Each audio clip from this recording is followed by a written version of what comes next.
Hello dear friends, this is Dr. Deeptesh Patel. Welcome back to the online video lecture series of jet propulsion and aircraft engineering. This is lecture 7 of principles of jet propulsion. So far we have completed the theory of this chapter, and now what we are going to do, we are going to calculate some numericals which is very important in terms of GTU exam. So these are the outlines of today's session in which we are going to solve a numerical 1. So let's start the examples. Here the numerical which is given to us, it says a turbojet engine having 2 jets. So the number of engines are 2, which takes air at velocity 200 meter per second. So the inlet velocity of the engine is 200 meter per second. That is the amount of air or velocity of air which is entering into the engine when flying at an altitude of 10,000 meter. So the height of the aircraft which is flying, it is 10,000 meter. The resistance or drag of the plane is given to us, and that is 6500 Newton. Means the thrust, right? The thrust is given to us, and that is 6500 Newton. The air fuel ratio is 50 gem 1. Now we know that the air fuel ratio for aircraft is very high. So here it is given as 50 gem 1, means the 50 amount of air and 1 amount of fuel that is required for the combustion in the engine. The propulsive efficiency of jet is also given to us, and that is 50%. So eta P that is given to us, and that's 50%. Here these are the things that we need to calculate. First of all, absolute velocity of jet. So here we need to find out the absolute velocity of jet, means the amount of or the velocity of gases which is flowing out to the jet engine by its own. So that would be definitely a subtraction of the velocity of gas which is leaving the nozzle or leaving the aircraft to the velocity of jet which is entering into the diffuser or into the aircraft. So first thing that we need to calculate is the absolute velocity of jet, means the subtraction between the Cj, which is the velocity of gases that is leaving the jet, and the velocity of air which is entering into the jet. Second one is a mass flow rate of air which is enters into the aircraft. Now we know that the air fuel ratio is given to us, and that is 50 gem 1. So 50 amount of air and 1 amount of fuels. So here on the basis of these ratio, we need to calculate the how much amount of air which is entering into the jet. Third one is a propulsive power. Now propulsive power is basically a difference between the kinetic energy of the entering air and leaving gases. Means the kinetic energy which is entering into the engine, that is the Ca, and kinetic energy which is leaving the diffuser, which is Cj. So that difference is known as the propulsive power, means the power required to propel the vehicles. Fourth one is the mass of fuel supply. Now we know that the ratio of air and fuel is given to us. Now since we could be able to find out the mass of air which is entering into the diffuser, and on the basis of that we can use the ratio and we can calculate the mass of fuel supplied to the jet engine. And the last one is a thrust specific fuel consumption, means the amount of fuel required or the specific fuel consumptions per thrust that is produced by the jet engine. So these are the 5 different things that we need to calculate. Normally these kind of numericals being asked for the 7 marks in the exams, and it's quite easier once we understand the different formulas to solve these numericals. It should be a lot easier as compared to the theory questions, and the formula that has been derived already in lecture 3 of principles of jet propulsion. So you can refer those formula and you should be able to solve these numericals. So now let's solve the example. First of all, we'll go through the given data. Now, as a CA, that is equal to 200 meter per second, means the amount of air which is entering into the aircraft. Then number of jet which is given to us, and that is 2, means there is a 2 different engine which been attached with the aircraft. Then thrust means the resistance or drag to the plane is given to us, and that is 6500 Newton. Then after, air to fuel ratio, MA upon MF, that is given to us 50 gem 1. Then propulsive efficiency, that is 50%, and calorific value of fuel which is being supplied into the aircraft, and that is 48,000 kilojoule per kilogram. So these are the given data, and on the basis of that we need to find out, the first thing is that absolute velocity of jet. So basically that is the difference between Cj minus Ca. So we need to find out Cj. Second, mass flow rate of air, Ma. Then Mf, mass of fuel consumptions. Then we need to find out the propulsive power and the thrust specific fuel consumption. So these are the different values or different answer that we need to find out. So now let's start the example. The first thing was the absolute velocity of jet.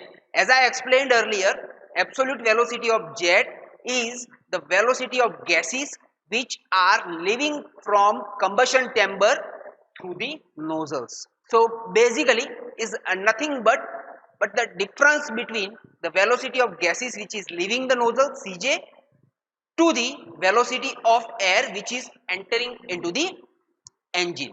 So Cj minus Ca, right?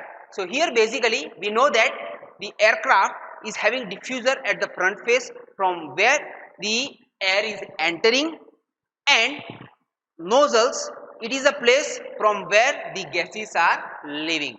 So if you find the difference, you would be able to find out the absolute velocity of jet. So we need to find out Cj minus Ca. Now how do we get the Cj? So for Cj we should be able to use the formula of propulsive efficiency. Since the propulsive efficiency is given to us eta P, right, and that is 50%, we should be able to find out the values of Cj. This is the velocity of gases that is leaving the nozzles. So let's go through the formula. Eta P, that is propulsive efficiency, which is equal to, inside the bracket, 1 plus Mf upon Ma into Cj minus Ca into Ca, divide by, the whole term is divided by, inside the bracket, 1 plus Mf upon Ma into Cj square divided by 2 minus Ca square divided by 2. So basically Cj is the velocity of gases that is leaving the nozzles, Ca is the velocity of air which is entering into the nozzle diffuser, then Mf upon Ma is the ratio of fuel to air, right? So what we are going to do, we are going to put the values over here. So I should be able to replace Mf upon Ma is equal to 1 divided by 50, Cj that we need to find out, and Ca is already given to us, and that is 200, and eta P, that is the propulsive efficiency, that is also given to us, that is 50%. So let's put the values in this equation and find out the values of Cj. Now if I would replace these terms with the different values, I should be able to get 0.51 Cj square minus 408 Cj plus 60,000, which is equal to 0. Now let's solve these equation, and after going through these equation we can find out the values of Cj, and that is 605.8 meter per second, means the amount of gases which is leaving the nozzles, or the velocity of gases which is leaving the nozzles is 605.8 meter per second. Now let's find out the absolute velocity of jet. Absolute velocity of jet is equal to Cj minus Ca. So Cj that we have found out 605.8, Ca is given, that is 200. So let's get 605.8 minus 200 and we'll get the absolute velocity of jet, which is 405.8 meter per second. So that is the first answer of our numerical, absolute velocity of jet. Now let's move forward. Second was mass flow rate of air, MA. How could we get the mass flow rate of air? Since the ratio from air to fuel is given to us 50 gm1, we should be able to get that value, and also the thrust is given to us, that is 6500 Newton. So on the basis of that, I should be able to find out, I should be able to use the formula for thrust to find out the values of MA.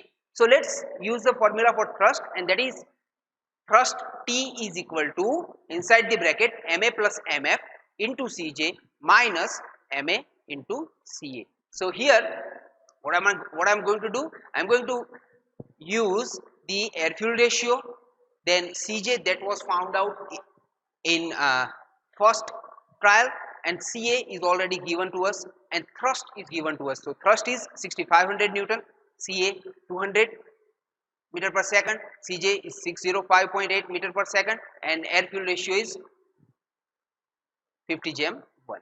So let's replace these terms, these with the different values, and let's find out the values of MA. So after going through the equation, we should be able to get MA is equal to 15.55 kilogram per second. So 15.55 kilogram per second. So that is the amount of air which is entering into the aircraft per second in kilogram.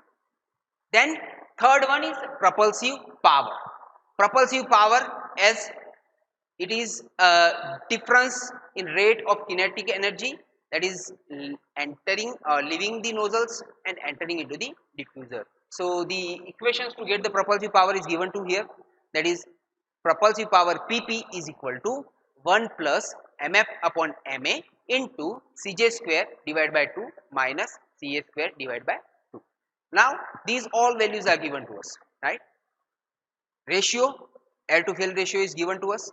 So mf upon ma would be 50. Then Cj square, that we have already found out, 605.8, and Ca is given to us 200. So let's put the values in this equation and find out the propulsive power. So after going through the calculations, I should get propulsive power is equal to 2599443 watt. Let's convert that into the kilowatt, and that would reduce to 2599.44 kilowatts. So that is the propulsive power and our third find out. Next one is a mass of fuel supplied, MF. Since we have air fuel ratio and we have also found out the mass of air required for the aircraft, we should be able to get the mass of fuel supplied. So air fuel ratio, it is Ma upon Mf, and that is given to us 50 gm1.